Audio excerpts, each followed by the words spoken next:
So this question is for Lydia. What are your best basic chicken care tips? Chicken care tips. And we're talking about alive chickens for those of you that knew. We keep chicken. First of all, cast iron Dutch oven.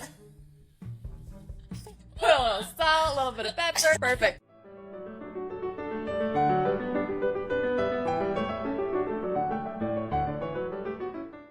All right, everybody, welcome back to the Feminine Glory podcast. We have a very special podcast episode. We are going to do a Q&A, and I am one of the hosts of the Feminine Glory podcast, and I'm joined by my co-host, Lydia Edmonds. Hello, everyone. And then we have our mother, Charity Edmonds, by popular request to be on this Q&A. So, you're popular. Wanted. I feel special. So we have collected a bunch of questions that have been asked for us, but we're hoping just to do a fun little Q&A so we can answer people's questions. The first of many. Apparently we have good content and people want to know what we have to say. It's about time to sit down and do this. I know. We almost did it snapping beans, but we thought best not to. We are however present with the farmer's fingers. Yeah, don't. We're glad that the camera is Yeah. away. And crock pot burns. Yep. Yeah. We're not going to go into that.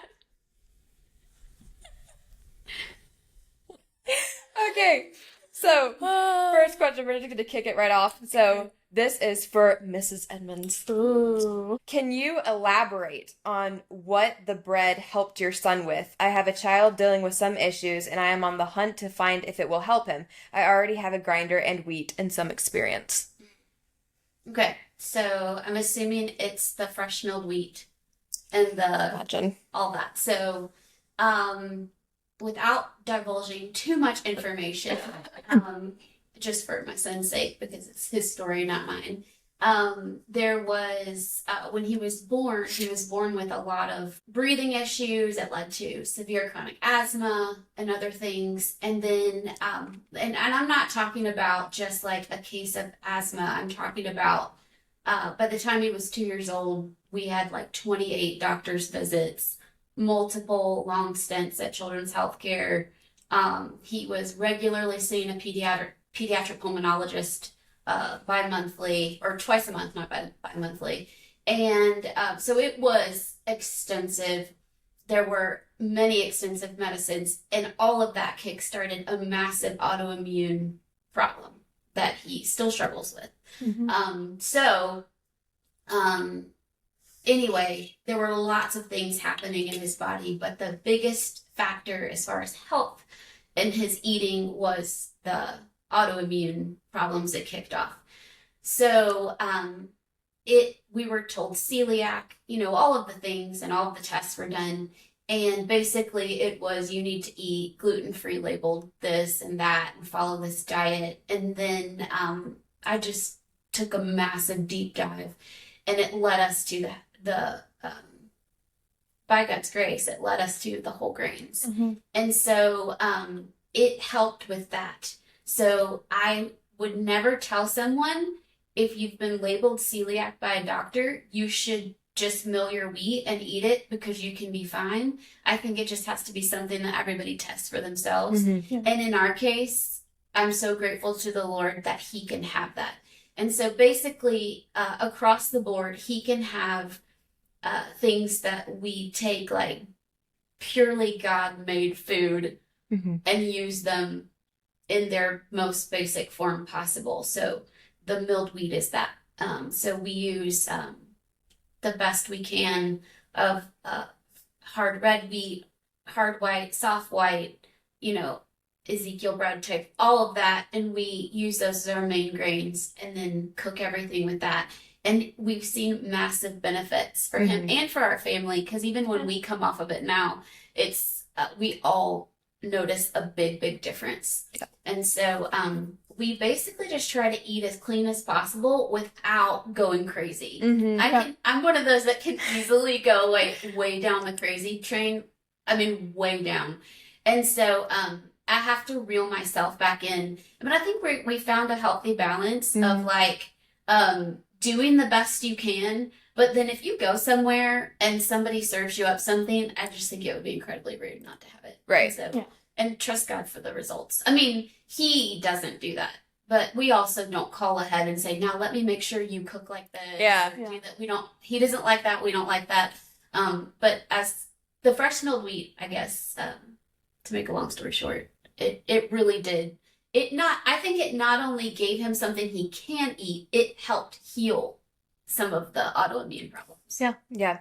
And I think too, it like you were saying, it really does just do what works for your family. Yes. And it's like, we would totally, and we do sometimes if we know that the rest of us that aren't allergic are eating, we do, occasionally just get the white bread just because it's easier at the moment. And it's not to say that if you don't mill your own wheat, you're sinning in any way.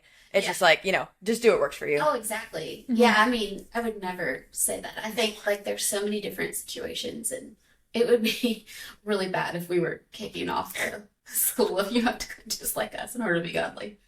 There are Otherwise people you're that do sitting, that. there are, yeah, no. Or judgy. They're really judgy if you don't, Yeah. which you don't want to get into. No. And there are times where I'm like, I wish I didn't do this all the time. Yeah. This is, Yeah. cook from scratch. It's like, why do I do this to myself? Typically, then is when someone like Noah or Right. one of us remind you how grateful we are for Yes. how well the job is, Yeah. how much it's helping. Yeah. It has. Someone told me that with a degree in food science. And so I trusted her, and we just tried it in little bits for him. And then I was like, oh, he tolerated that little bit. Oh, he tolerated a little bit more. Oh, he tolerated a little bit more. And then we were like, this can work for us. And so I'm so grateful. And we have shared it with other people with similar issues, and they've said the same thing. Yeah. Mhm. I would just never say to you, Hard, fast rule. yeah, no. I mean, I think you need to go by your own case, and pray and ask the Lord for wisdom, and then you can test things like that and see. But also, I would say, don't ever just take what a doctor tells you and Right. Yeah. believe it without using don't not think. Like, you need to think and for yourself and pray and get counsel. So this question in particular is for Lydia. Okay. What are your best basic chicken care tips? Okay. Chicken care tips. And we're talking about alive chickens for those of you that knew. We keep chickens. First of all, get a cast iron Dutch oven. Put a little salt, a little bit of pepper. Perfect. Okay. Garlic powder, onion powder, and water. Sorry. Go ahead. For chickens that are alive. Yes. I would start with the food. Food is one of the most important parts, I'd say, because that's what's going to affect you the most, because the food is going to go into the egg, which is in what you're going to be eating. So for us, using 22% layer pellets has been fantastic. I don't think I can ever go back to 16. I know people who use 16%, but our chickens have just responded really well to using 22%. Two brands I would recommend would be Tucker Milling and then Faithway. Yeah. Faithway. Those two were amazing. Faithway's not available in our area anymore, so we just use Tucker. They're great. Fermented scratch grains would be another. It's like half a bucket of water to half a bucket of scratch grains. Our Feed and Seed is delightful, and they offer non-GMO scratch grains, so that's a big plus for us. And then herbs and water. I just boil the herbs, whether it's peppermint, oregano, thyme, and give that to them in their water. That is really helpful because we had a duck that was sick, and the herbs actually, by God's grace, helped her. So giving that to them on a regular basis would be my top ones. If you can, chicken tractors are amazing, but if you can't, I'd say the feed would be the biggest, and then the herbs, just to ward off any sickness that might come about. And lots of cuddles. Cuddles make the egg taste better. Okay. Charity, back to you. Can you share what curriculum you used the most? Was your homeschool a classical, Charlotte Mason, textbooks, or some other type? It's the question of the day. That is the question. we did a combination of all three, I guess. So I was not like, I am this Charlotte Mason, I am this. I think it was definitely more well rounded than that, and I tried to stay out of those lanes. So I didn't want to follow a person. I was following what I felt like or what I saw, and my husband definitely guided us this way. What we saw would be foundationally from scripture how we should train the children. And then that ended up to be, I guess, what you might describe as more traditional. People that knew what we were doing would call it traditional. But it was very heavy literature based and it was rigorous. Now, when the kids were younger, we did, it was heavy literature. I say a lot of just so much reading, but like not easy reading. It was like harder reading. We did a lot of harder reading as far as like stretching worldview, stretching topics, things that may not perhaps be totally comfortable, but sometimes uncomfortable that would bring about lots of conversation. Definitely nothing that was inappropriate. I'm just talking about hard stories and things like that just to help grow. And then definitely hammering in the basics, math, science, history was huge. Of course, that was also encompassed in a lot of the reading. But I tried to stay out of the lanes. I think sometimes you can follow a person or a path like that and really take yourself down a cliff because, like some of that can go, if you say Charlotte Mason, for instance, to someone, they hear like simple, easy, the child gets to pick what we do day in and day out. And someone else hears literature based. Mm-hmm. And so, but you don't maybe want to advocate either of those as like the main thing you do. We're aiming to sharpen arrows who really go out into the world and make a big impact. And that is definitely more well-rounded than that. It took a lot of planning and choosing, but as they were young, I basically, in a nutshell, picked from here, picked from here, picked from here, picked from here, and then compiled it all and showed it to my husband for some counsel. And he would say, yeah, I think that, but let's change the math over here for this or that so that it's more or harder for this person or this person's really excelling. Let's put them in a different thing. And so we did a lot of that. And then as they got older, we switched to an online accredited academy. Basically, I would not tell anyone they had to do that. It was exactly what we needed at the time. And so, and it would probably be labeled by outsiders as traditional. Although the way we supplemented at home, again, it wasn't just one lane traditional schooling. And so that's kind of, do you think that answers the question? Yeah, I think so. I think it doesn't have to be, give the caveat of like, you don't have to homeschool. And we know Christian schools that are really good for parents to work through and that they can go and be a part of themselves and teach at. And I would say that it doesn't, just be careful of like trying to be cookie cutter with everybody else and be like, I'm just going to copy paste what you have because that worked for you.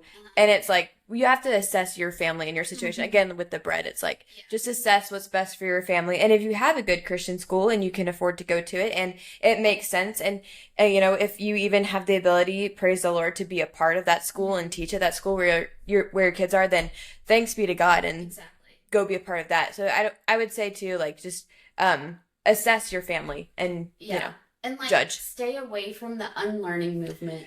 That's straight from, where. Stay away from that. Say it. Still straight from hell.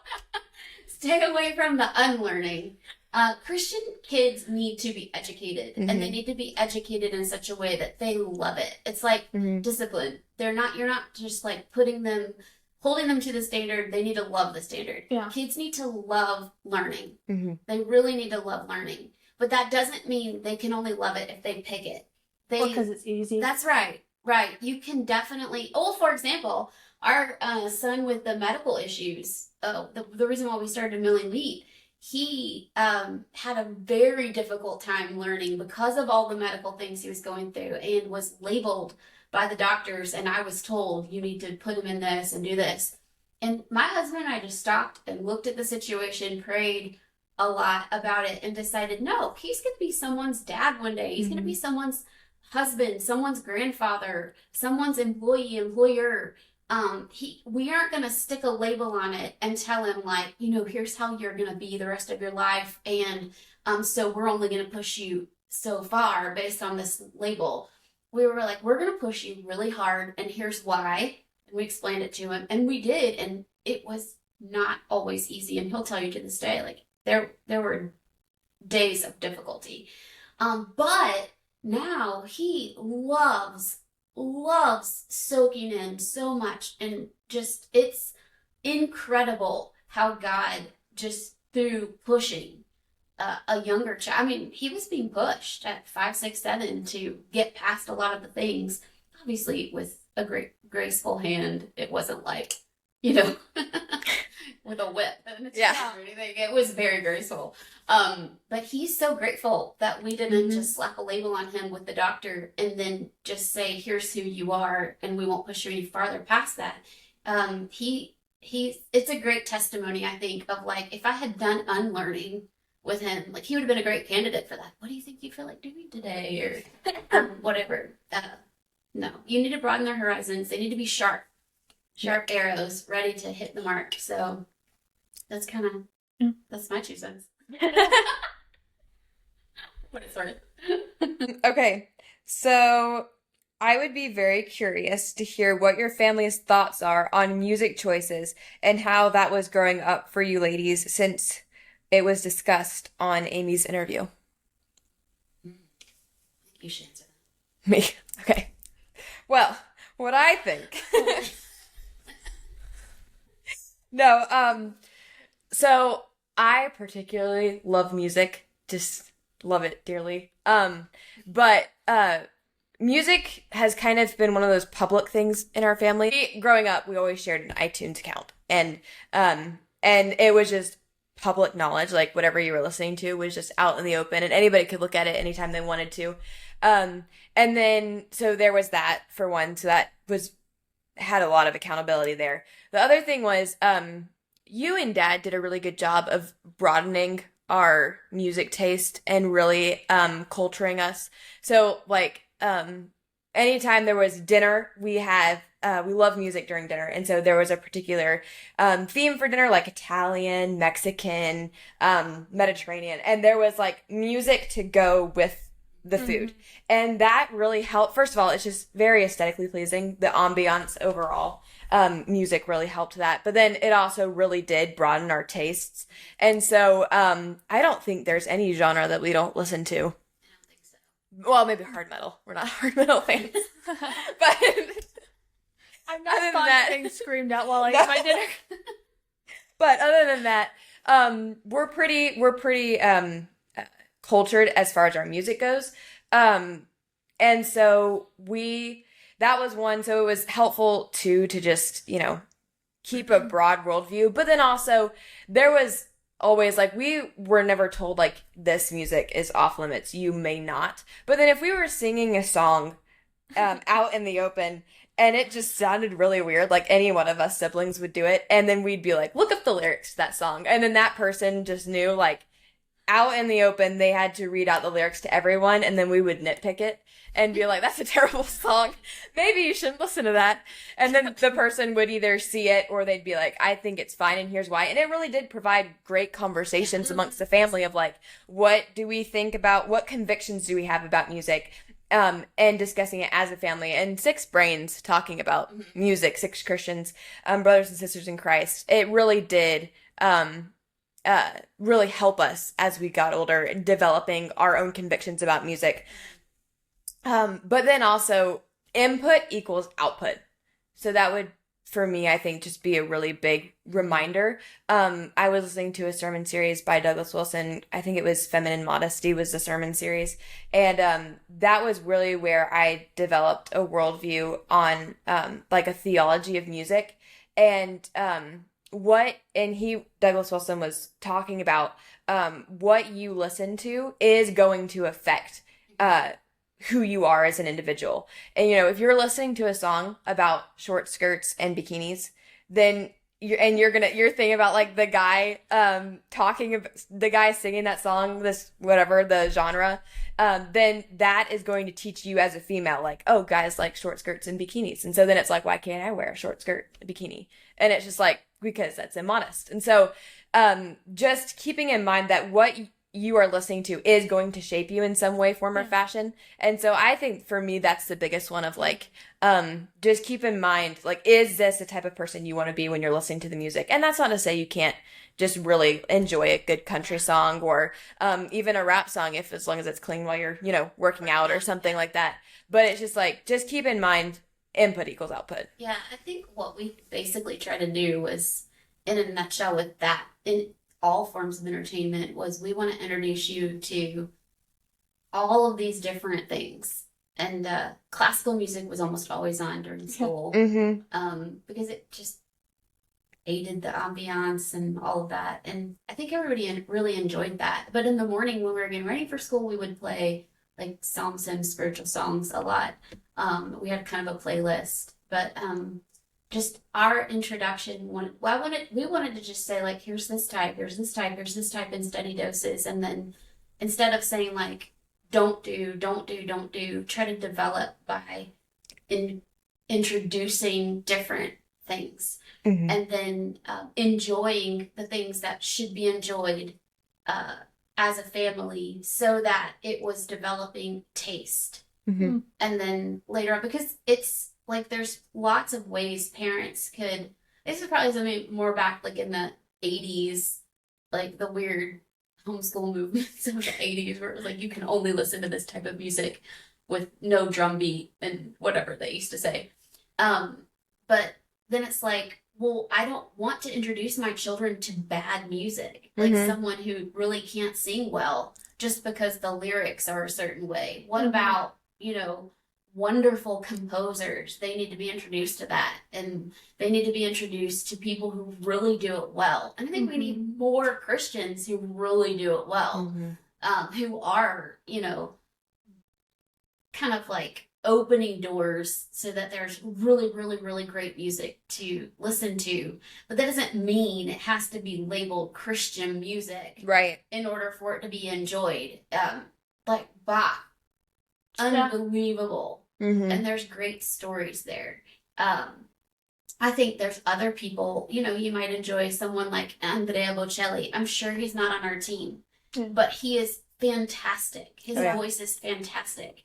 And so enjoy that, but do make sure with the lyrics and all of that, no one's checked their brain. Yeah. But I think a big introduction to all types of different ones. And then if that is coming side by side with biblical foundation, solid biblical foundation, lots of teaching in the word, as you go about in the morning, at night, like Deuteronomy says, then the introduction to lots of different things to form a taste of a child, along with the biblical foundation, then it's very organic then that they develop their own taste with conviction down the road. And that's true, because I think y'all do correct each other.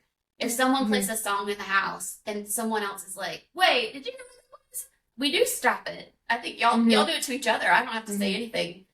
Y'all do it to each other, I think. I think, too, it's always been something we've done. Like, music has been a family affair. Yeah. Yes. And so you and Dad, it's never really been, it's not like you've had mom's music, dad's music, kids' music. It's always been, this is the family's music. Yeah. And so y'all have, we've all matured together. And then you and Dad really did a good job of guiding, when we were certain ages. There was just a season, obviously, when we were younger, we didn't listen to music that had language in it. Right. And now that we're older and can discern what those words mean, it's not like we listen to songs that drop the F-bomb, but it's like, I can hear a song that has hell in it, and I know how to discern what it means, what it's saying, and how those words can be used for ill or for good. Sometimes they can be used in a proper way. And so I think that's been helpful us. It's been a family growth and development. Yeah, I agree. So, how to be and teach your children to be lifelong learners. I feel like you should start that one out. Well, I think you yourself have to be a lifelong learner first. That you have to make yourself a lifelong learner, even if you weren't brought up to be like that. I think if you've decided that, like, I guess you could equate it to cooking. So, like, if I was like, these are the 5 meals I make, and that's it. Yeah. These are every Monday we do this, every Tuesday we do that, every Wednesday we do that, and that's that. And that's how I'm going to be forever. How dull and boring. I just think you need to look at learning like that. You should continually be learning yourself. So, thankfully, I think my husband really has modeled that with us about, like, he's always reading new things or finding out about new things and then introducing them. And I think in turn, he's nurtured me to be like that, even in the kitchen. And so, well, even for my birthday recently, I got a pile of French cooking books that I was like, oh no. I mean, I'm excited to learn from them, but it is going to be a learning curve. Like, I'm going to have to learn a lot and really study them a lot. I'm excited about that. And it wasn't because he decided, like, I need to up my French cuisine game. No. It was because, don't be stagnant. Here's a whole bunch of techniques you don't know. Yeah. And he, I think, out of a love for you, or he'll do it to all of us, like, you have a passion or a joy for something, I'm going to foster that, but I'm going to foster it in a way that you are going to be pushed. Yes. It's like, so you with cooking, you really enjoy creating good meals for us, but once again, you can't just stay at the level you're at. He's like, all right, you have a joy for this, but I'm going to feed that joy while also pushing a growth. Right. And I think if you model that for your children, they will imitate it. I agree. It's so organic. It's so organic, but it has to be like where you're personally pushing. And I think it has to do too with, like, even it I guess what I'm trying to say is it goes into your day to day, because it's easy to just get through the day and then all the time want to turn it off at a certain point, don't you think? Yeah. And then, like, just call it good and then entertain yourself till you go to sleep. Right. And I think we need to work in days like that, but then there's always more to learn and do. And so that has to be really kind of what's pushing you, because then in the daily schedule, if you're like, okay, I need to cook dinner, but I'm not going to do a 20-minute dinner. I'm going to pull out a cookbook and I'm going to like learn something new and take 2 hours to make dinner today. Right. And you obviously can't always do that. Like, I'm in a time right now where I can't do that. Yeah. Obviously. We're blessed if we just get like 30 minutes to read at night. I'm in a time right now that's just insane warp speed. So yeah, it is more like, okay, what's in my repertoire quick? But no, just constantly, like, just you yourself, foster a joy for learning. I don't think it needs to be something that you despise. No. Like, I'm going to start this awful, you don't want to ever, like, start an awful diet that you can't stand into the food you're eating and the workout plan that you have. It needs to be something that's also enjoyable and fun. So find something like that, joyful learning, and then constantly be bettering yourself in different ways. And then I think it organically, kids watch everything you do anyway, wouldn't you say? Oh, yeah. And so it's like, it'll organically happen. Yep. And so, I guess it's another input-output situation. Well, I'd also add too, you can, as a parent, help foster that. So, like, I know you and Dad, with certain Christmases, you developed, you started like I guess you called it a hobby gift. I think Dad started that, and I think it was like one of the best things that ever happened to Christmas. It's so much fun. Yeah. And they watched us, what we were interested in that year. And then when it came to Christmas time, they gave us gifts that involved whichever hobby we were interested in at the time. Yes. And it really did help foster us to want to learn more about it. And so it wasn't like, you don't get to just, say that you like to, I don't know, sew or crochet or, do flowers, like be a florist. You don't get to just say that you like to do that. You're going to learn how to do it and how to do it well, how to be excellent at it. And I think that was really helpful, because then you were able to get good at a lot of things. And it was fun, because it was like, okay, because as you get older, as your children get older, you branch away from like just the toys, like giving the toys. So that was kind of like the toy, you know what I mean? So it was like something fun to do on Christmas break, which was like, practice that hobby Yeah. with the new stuff that you got, and read, and books are a huge one. Yeah. And YouTube. Oh, It's a great gift. anything on YouTube. I just see where the education comes in again, though, because if you give your kids an education where, yes, they enjoy learning, but then also it's a step above where they are, so Yeah. they're pushed. Then once they climb that mountain, so to speak, and on to the next one, it's like, okay, I overcame that. What's next? That's a And they good always point. want to level up. Yeah. Yeah, And praise that's them a really for good it. point. Leveling up. We talk about that a lot. Mm-hmm. Like, all right, it's time to level up here. It's time to level up here. It's time to level up. And sometimes you have to level up when you don't want to level up. Yep. Because God Yeah. levels you up. But yeah, I think it's organic. When the parents are doing it, the kids will follow suit. Yep. But I guess too, it would be like Proverbs 31. There's a part where it says she looks well to the ways of her household. Mm-hmm. And I think as a mom, you should always be looking towards the ways of your house. Like how is like so and so doing with this, and just watching, like Mhm. really watching day in day out how they're doing, engaging. And you might think like, well, so and so's really pushing to learn over here, but they've shut this way out, and I don't want them to shut that thing way out. You know, like maybe they're really, really, really good at music, but they're also need to work on reading more. Mhm. And so you, as a mom, you can push in certain ways and find different ways. And for the kid that maybe isn't reading as much, you know, find something to help them find a really intriguing book for them to like, then help them dive back into reading more. I wouldn't just hand them, you know, something War and Peace. I would just hand them a fun book first and be like, here's a Dorito. Let me whet your appetite for something better. And then I want you to do this one.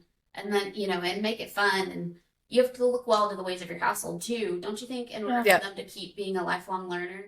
Yeah, I think that making it fun is also a really big one that you've taught us to do, is like enjoy learning. Like Mhm. make it to where you enjoy it. So like if you maybe aren't, you know, naturally bent towards cooking, grab a really fun cookbook that just interests you, like a French cookbook or something, and you're just like, that looks just really intriguing to me. And then like light a fun candle, turn Yeah. on some fun music, and just enjoy the process. And I think that really does help as well, because it's like, no, just because you don't enjoy it, you may just not being like the way that you're doing it. You know, Yeah. it may just be like, well, of course you don't enjoy cooking because it's just you in a dark and dank house, and you know what I mean? You just have a cookbook and you're trying to study, and you're like, you know, you just have no idea how it even all works. And so it's like, just dive into it. Don't be afraid to mess up, and just try to enjoy it as best Yeah, you I can. think that's one of the ways that Dad has also fostered in me a desire to learn more in the kitchen, Mm. or to do more in the kitchen. Was he, when you guys were young, would help when it came to dinner time and everybody was young and running around. Like we had you guys like, here's something you guys can play in the kitchen while Mom's in there, and he would play music and give me something fun to drink. And then it would be a lot more enjoyable that way, rather than like, honey, it's just something you got to get through. People got to eat, you know. And he would help the ambiance and the situation and make it just. Or sometimes he would just take all of you and play for a few minutes. But I think, you know, if your husband's not home while you're cooking in the evening, then try to find that. Like, give the kids some kind of fun books to read and say it's book time in the kitchen. You can sit here and read and or color or whatever while I do this, and make your kitchen more fun to be in, and try to learn to level up that way. But don't do it to yourself where you just hate it. It does need to be something fun, because learning is great. I feel like it's not like it's blood, sweat, and tears. It's sometimes you don't want to maybe push yourself because you are having to like change things you're used to doing. But yeah, I think every parent needs to push themselves to level up constantly. And then it needs to be enjoyable, and let the kids do it organically behind you. Agreed. This one's loaded. So please share how your family navigates social media and tech in general. We don't do it. It's all legal.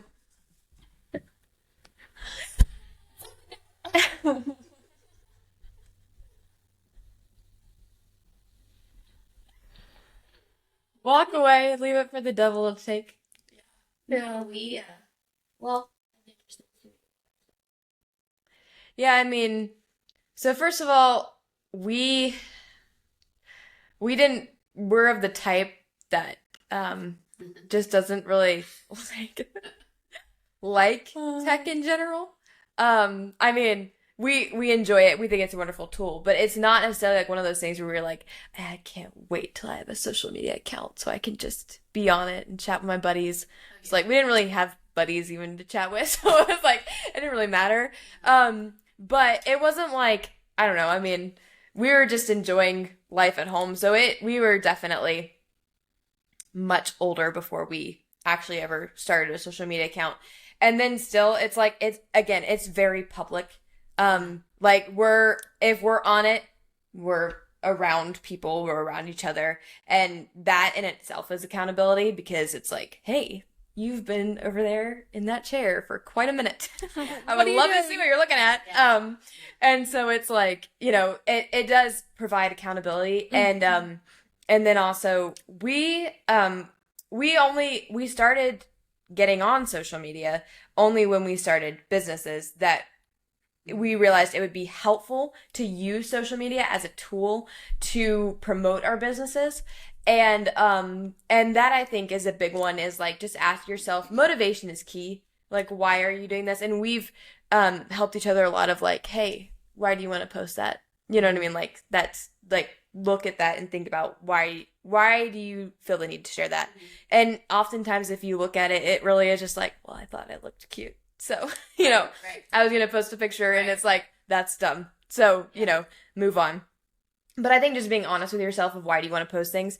And if it really is to help, then more often than not, God will bless it and use it. And that's the key of how to use social media. And then also just realize, I heard somebody say, it was probably in a collegiate reformed class, but I heard somebody say that when you open up your social media account, you're walking into a battle. And you have an option to use it as a tool, or you have an option to be sucked in. And I think that is really key. It's like, don't forget that social media will trap you if you just go laissez-faire with it. Yeah. I think the accountability is a big one because also our dad has access to.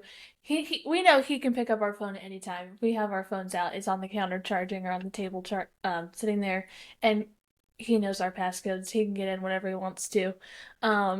And then he also has access from his phone to our accounts. And so there's an accountability there. But then also, I think part of just the relationships we've formed and how y'all brought us up, we know you're out for our best interest. And so oftentimes, before I post something even, I run it by one of you because you guys have proven, if I veered off in any way, even before social media, you help, hey, is this glorifying the Lord? And so I know that you're out for my best interest, so I want to run it by you just to make sure. So there's almost always one or both of you look at something before I post it, or we'll ask, is this even helpful? Our dad sees it. And then two, I think that's just like once again, the build up to social media of how have you trained us to use tools in the past. Yes. And then self-control in the past. So, governing yourself. And then it's like, okay, you've succeeded here or learned from mistakes. Now let's test the waters here. And can you have self-control, be sober-minded, and then what's the mission behind it? Yeah, I mean, I can't disagree with that. That's really well put. But I think too. Oh, go ahead. No, you go ahead.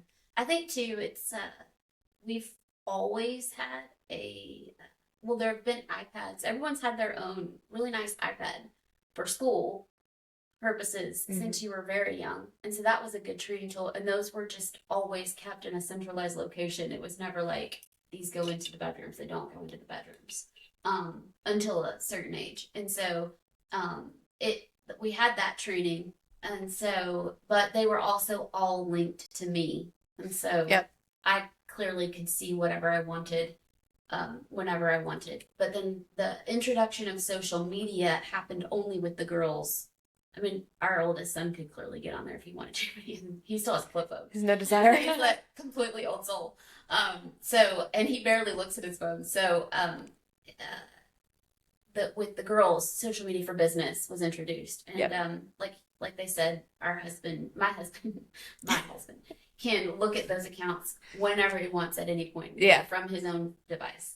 But even still, with iPads, phones, whatever, there's always been this kind of unsaid, when it's dinner time, it's like pencils down, times up with all of that, and Yep. it's family time. Mhm. So that I think has really helped, and it's more of a positive training than a no, you may not, Yeah. which is kind of how we try to parent everybody anyway. It's like we're gonna introduce you to the best way, hopefully, the better way to do things, the more fun way. We're out for you. We're out for your best interest. We want to enjoy you. This family's been put together by God for specific reasons, and so we're gonna train in those ways and foster an encouraging training. And then hopefully we don't have to sit you down later and say, no, you may not, no, you may not, no, you may not, no, you may not. And put, sure, sometimes guardrails have to be put up, but those have been very few and far between, I think, because we've been showing, like you said, it's a tool in the toolbox. And if at any point in time it becomes where it's not a tool in the toolbox, you need to change course and figure something different out. But I don't think the answer should really ever be, I can't, so I'm going to get rid of all of it. Unless there's a sin issue that you really just can't, and then there's lots going on there if that's the case. But that I think it should just be like, use it as a tool. Like, I've learned some really great recipes or some really cool ideas, decorating or different party ideas or whatever, that can have really helped and really helped me think in ways I would have never ever thought. But if it's something where you're like, I'm spending hours just doom scrolling, you have a problem. You need to change course. Yeah. For sure. Or if you have your eyeballs, like if your family's in the room and you have your eyes stuck to a screen just because, I think you've got an issue there too, don't y'all? Yeah. I agree. Oh, for sure. Because there's no self-control there. Well, and it's like, be where your feet are. Yeah. So. And your children notice it too, especially if you're a mom. I agree. Yeah. I just think, use it as a tool, but don't let it have any control or dominion over you or what you're doing, or especially don't see something and let it control your mood or your thoughts or anything like that. And curate it to where it's a tool. Mine is very curated. Yeah. I have a very curated account. And I try to keep it that way because of that. I just don't have time to be staring at a lot of people's stuff or whatever. Yeah. So, in order to wrap it up, we're going to do we have a couple more questions. They're correlated. So first, what is your favorite fiction book recommendations? Lydia, you want to get to this one first? Any age? It didn't specify. Okay. I'd imagine there is a follow-up question to it, so I would imagine it's for adults. Okay. For adults, Man in the Dark. It's a really good by Douglas Wilson. I basically could not stop with that one until I finished. It's one of those you finish and you want to start over. Yes. It's a wild ride. I really enjoyed the mystery of it all. Both of Christine Cohen's books. I guess that's adult isn't technically I guess it's young adult is the age group.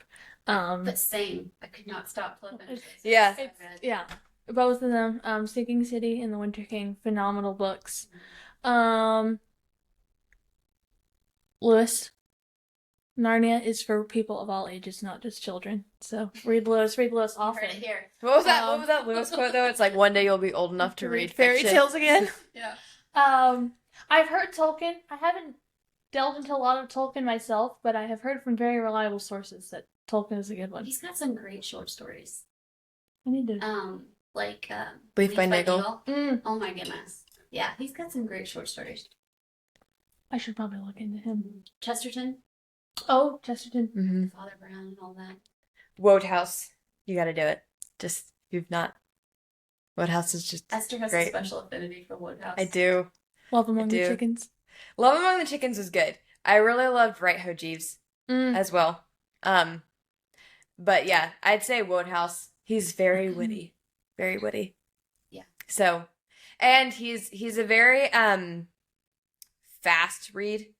So he keeps you intrigued and he's quick. Like he's like gets the point across. Speaking of social media as a tool,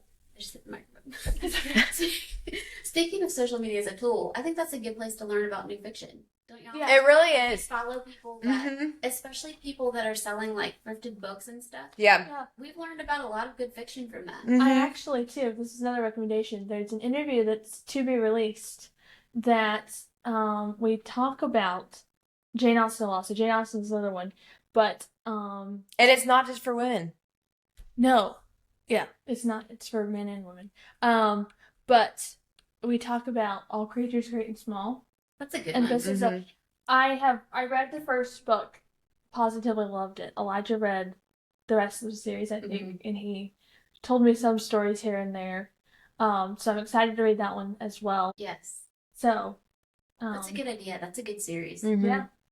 So I would recommend, if you just want really good like storytelling, and just also it's very real life in certain aspects. So All Creatures Great and Small. The Space Trilogy, Lewis Space Trilogy. Yep. I want to read that. Yeah. So bad. You would say Till We Have Faces.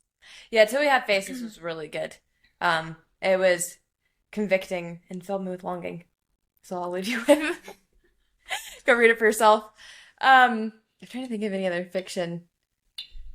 I mean, I know there's tons of fiction that we've read, but to remember it all is. Yeah, we can move on to the next question, then we can come back if we think of any. Okay. Last question. This is a follow-up from the fiction books. Ones that husbands and wives can read together or enjoy together.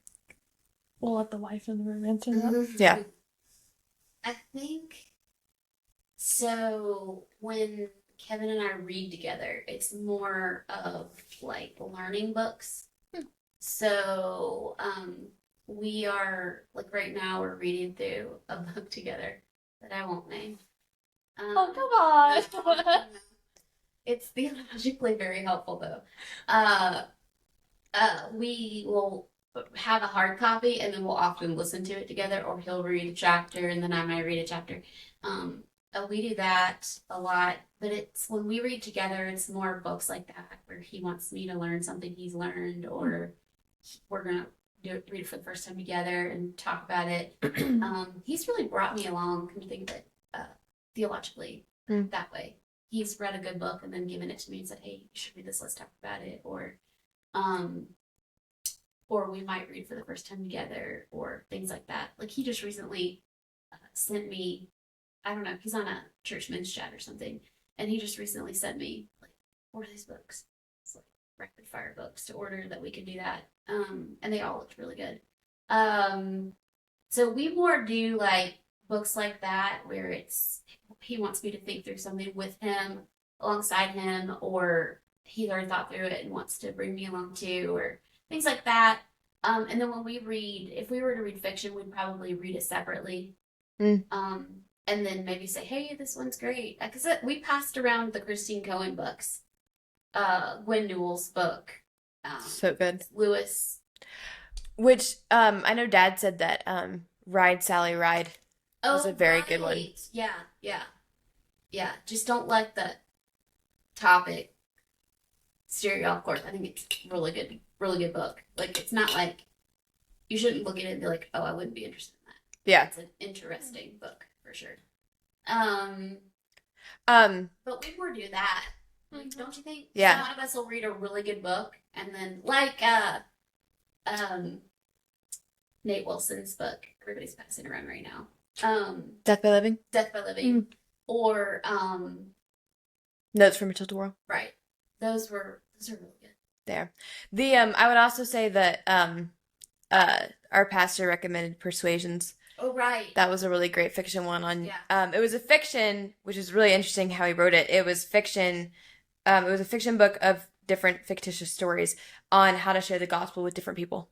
So that was So that one was very good. I think too, like the Canon app, Canon Plus. Yeah. It's just like, it is worth every penny. Yeah. Worth every penny. We all have it. Leo Tolstoy Yeah. is good. Oh, yeah. I'm trying to think through any others that we've read. Oh, I know Noah said that, and we've read excerpts from it, the Fairy Queen.